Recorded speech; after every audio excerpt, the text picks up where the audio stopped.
Okay, I will finally introduce our last panellist.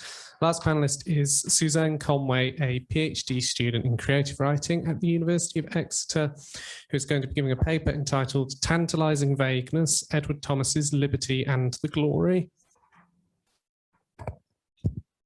So I cause trouble everywhere again.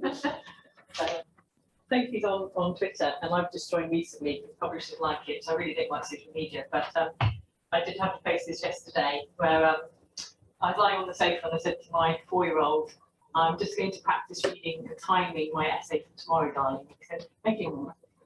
I got through Liberty, Edward Thomas's poem, which I should read after my essay opens.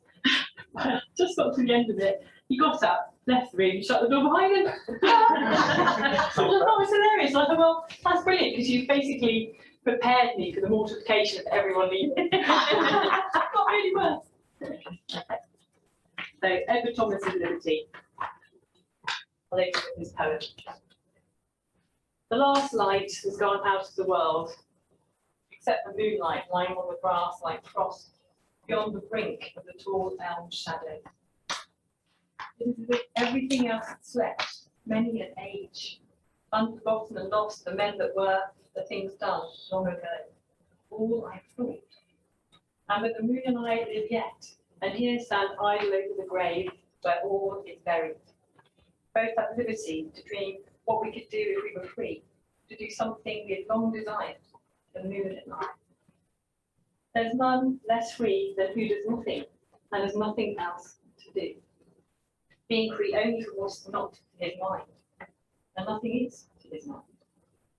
If every hour like this one passing, I have spent among the wiser others, when I forgot to wonder whether I was free or not, were piled before me, and not lost behind, and I could take and carry them away, I should be rich. Or if I had the power to wipe out every one and not again regret, I should be rich to be so poor. And yet, I still am half in love with pain, with what is imperfect, with both tears and mirth, with things that have an end, with life and earth, and this moon that leaves me dark within the door. So Edward Thomas was a soldier when he wrote his Lyrical Liberty in November 1915. This in part explains the poem's pervading sense of loss. In Thomas's penultimate poem, out of 78 written that year, he captured the transformative and clarifying effect of nature. In March 1916, Thomas's book on Keats was published, so it's unsurprising he makes reference to Ode to Nightingale in this poem. The opening line of Liberty is absolute and bordering on depressive. The last light has gone out of the world. It's hyperbolic, dramatic, romantic, giving the limelight to the moonlight lying on the grass like frost beyond the brink. It is metaphorical, but it also shows an insular, narrow perspective where the narrator is only concerned, in this poem at least, with the immediate perspective, with the immediate environment, where the narrator is only concerned, in this poem at least, with the immediate environment. Yes, we just say that lots of times. Although he refers to ages and men as unforgotten and lost, it is in relation to himself and his own thoughts. And if people have grappled with this paradox, how can the men be unforgotten and lost at the same time? Isn't it the case that they were never remembered in the first place? Which I think is a really harrowing thought. And look at that line and think about it. The narrator is preoccupied with the past, and the unforgotten paid homage, not only to those that have been lost, but to bygone age. So I feel the presence of words with prelude here in this spots of time, a weight of ages did at once descend upon my heart. Jonathan Bishop writes, as we go over the spots, we notice how often key experiences take place in darkness, especially darkness qualified, perhaps at the moment of inner illumination, by the sudden presence of light. Does not such language echoed in so many of the spots suggest that the moment of illumination is irresistibly followed by a punitive crushing? Equally, in Liberty, Thomas's speaker is unable to fully revel in the experience of the moon without ruminating on guilt and lost chances. Nothing is straightforward with Edward Thomas, which is why I love him and why I've chosen him for my PhD study. The title Liberty is ironic, as the speaker is far from free and part of him likes being psychologically trapped, and yet I still am half in love with pain, what is imperfect in both tears and birth. A strange syntax with the iambic meter, with the adverb still, sandwiched between the pronoun and the verb, emphasises that this compulsion towards pain and tears is perpetual. As Andrew Hodson has commented, a large part of the individuality of Thomas's style owes to the intricacy and tenacity of the syntax. In the line, all I have thought, and but the moon and I live yet, Thomas juxtaposes two conjunctions in order to add an extra syllable. It's quite annoying like that, actually. So you'll have a form, and you think, yeah, he's got like so many syllables per line. And then he'll just disrupt it, just for the hell of it. So he said he wanted to be fixed and free. For him, that's what poetry, that was the essence of it. So, and even it will worsen a poem. You think you didn't need the extra syllable. Why did you do that? It's kind of maddening, but also admirable. As a poem, I'm kind of admire it. In the line, all I've thought, the moon and I live yet, Thomas juxtaposes two conjunctions in order to add an extra syllable. The coordinating conjunctions, so they indicate amazement that both carry on despite such loss and regret. As Lucy Newland says, there's something internal in Thomas's voice, something that gives the progression of syntax a pattern that's closer to thinking. So you feel as though, my PhD is all about intimacy distance, so you feel as though you're privy to something you almost shouldn't be. You're like looking over his shoulder, you know, he lures you in and then he tosses you out of the poem. And I love how he widens and narrows the lens.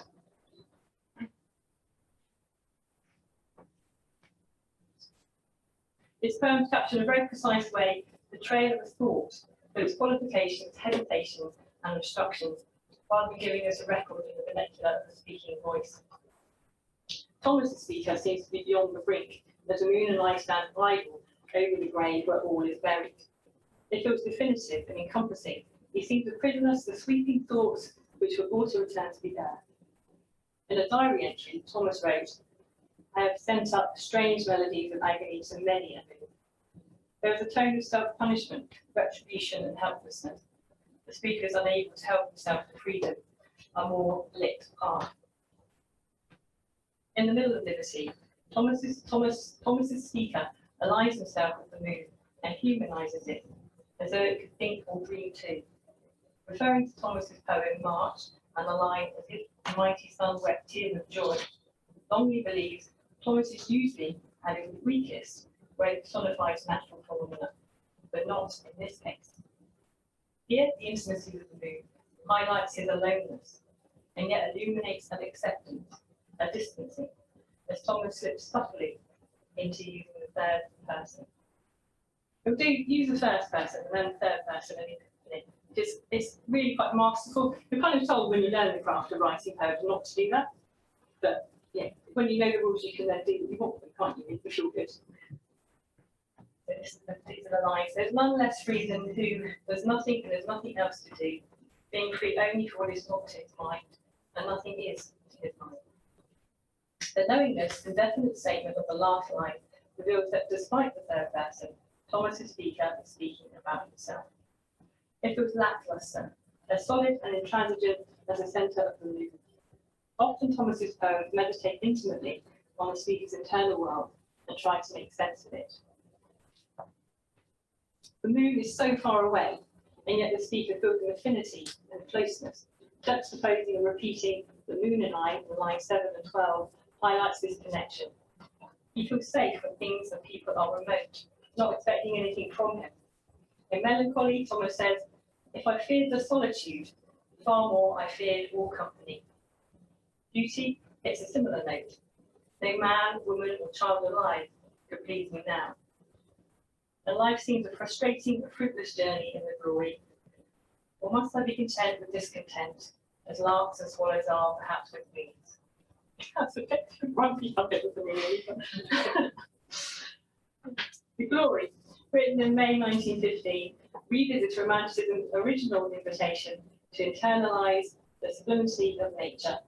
On one level, the poem dramatises a clash between romantic idealism and modernity, literary modernity. Thomas conjures a time of innocence with untouched dew and the dove that tempts me onto something sweeter than love. The glory mirrors Keats' sonnet 10 to one who has been long in city pent. In Keats we experience the fair and open face of heaven, and in Thomas, white clouds range even and fair as new-mown hay, the heat, the stir, the sublime vacancy of sky. The key difference is, Keats' sonnet begins with escape, and although the speaker mourns the day so soon as glided by, Keats' containment is more geographical, whereas Thomas's speakers and transigence is more internal and inescapable. Similarities with Wordsworth's Prelude Book First, Introduction Charge at the School Time, are noticeable. I'll just read a section of that. Whatever its mission, the soft breeze can come to none more grateful than me. Escaped from the vast city, where I long have pined, a discontented sojourner. Now free as a bird to settle where I will. What dwelling shall receive me? In what vale shall be my harbour? Underneath what grove shall I take up my home? And what clear stream shall with its murmur lull me into rest? The earth is all before me. With a heart joyous, nor scared at its own liberty, I look about. Should the chosen guide do nothing better than a wandering cloud, I cannot miss my way. I breathe again.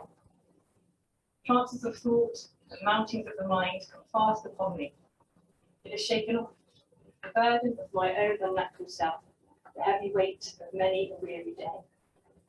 Dear liberty, yet what would it avail but for a gift of consecrated joy?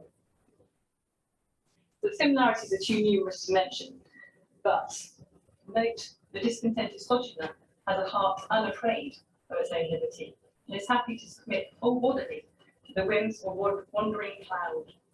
As for Thomas, liberty and the glory, so for Wordsworth's speaker, the chances of thought and mountains of the mind come fast upon him. But unlike Thomas's speaker, he manages to shake off the burden of his own unnatural self, the heavy weight of many a weary day.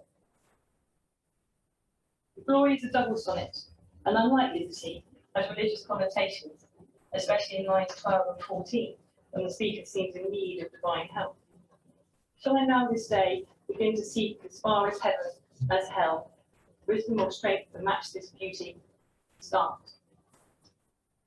Thomas ends the first sonnet with start, and effectively begins the second simultaneously, since the enjambment means the thought continues without a break, and tread the pale dust pitted with small dark drops, in hope to find whatever it is I seek, hearkening to short-lived, happy seeming. As in liberty, as much as Thomas's speaker in glory tries to use nature to transcend the actual, he cannot break free from his own shortcomings. It is as though ecstasy, freedom, and release are always just out of reach. Longly suggests this poem may refer to the mystical ideals of Richard Jefferies. Nature as supplying men with strength and desire and means of soul life. As we can see in lines 6 to 9, Thomas the speaker falls short of the sublime vacancy of sky and meadow and forest and my own heart. The glory invites me, yet it leaves me scorning. All I can ever do, all I can be. Thomas has chosen the resonant word scorning at the end of line 8 to encapsulate the speaker's contempt, his confusion and dismay, and even his own limited existence. How dreary swift, with naught to travel to, is time. I cannot fight the day to the call. As here as in liberty, time in Thomas's poems is often linked with loss and disappointment. Pause at the end of the penultimate line makes the reader feel ambushed by time when it follows. Personification is unexpected, and so the speaker is letting go of the responsibility for his feeling and handing over to time. It is clear that time stands in for the speaker who has nowhere to go, nowhere to belong, and cannot fully let go enough to find sublimity or peace. The speaker, like Thomas, seems shackled by self-consciousness and is unable to savour entirely instantly the glory of the beauty of the morning. The speaker wants to understand happiness in himself, to abide the day's beauty and devour the very root of existence. The ending of liberty is similar to the glory. Even the moon the speaker is half in love with, the only source of light, leaves him dark within the door, loitering in the shade and shadow between places. Part of him likes the unseen, hidden, almost anonymous, and yet writing is a way of being visible and heard. He wants to communicate his hopes and regrets and understanding. Thomas worked himself almost to oblivion, writing to support his family, which reduced him to feeling like a hack, something he regretted about himself and his situation. In liberty, being busy seems preferable to someone who does nothing and has nothing else to do. Here, Thomas's speaker seems paralysed and at a loss, being free only through what is not to his mind, and nothing is to his mind. This could almost be talking about writer's block, the lack of imagination, or more generally those who are ignorant, without options. However, the poem gains its momentum and tension from its contrariness. The very absence of thought is also freeing. If every hour, like this one passing, when I forgot to wonder whether I was free or not, but piled before me, and not lost behind, and I could take and carry them away, I should be rich. Paradoxically, to lose every recollection without regret would be equally liberating. If I had the power to wipe out everyone and not again regret, I should be rich to be so poor. And yet. The rhyme regret and yet turns on its heel once again to return to the pain and reluctance to let the memories and losses go, leaving him deliberating and hesitant, removed from the light of the moon and its comfort. The monosyllables and repetition of sounds create a tonal ache, almost as though the speaker is moaning in pain. I still am half in love with what is imperfect, with both tears and mirth, with things that have an end, with life and earth. The repetition of with creates a connectedness for all those things. There is release and reassurance in things that have an end, and ease, echoing Keats' ode to a nightingale. Darkling, I listen, and for many a time I have been half in love with easeful death. In November 1908, Thomas took a revolver for a walk. In October 1913, Walter Delamere had to talk him out of a suicidal design. Thomas's speaker in liberty touches on the very contradictory nature of existence. Like Keats, he feels, now more than ever seems it rich to die, while being in love with life and the earth simultaneously.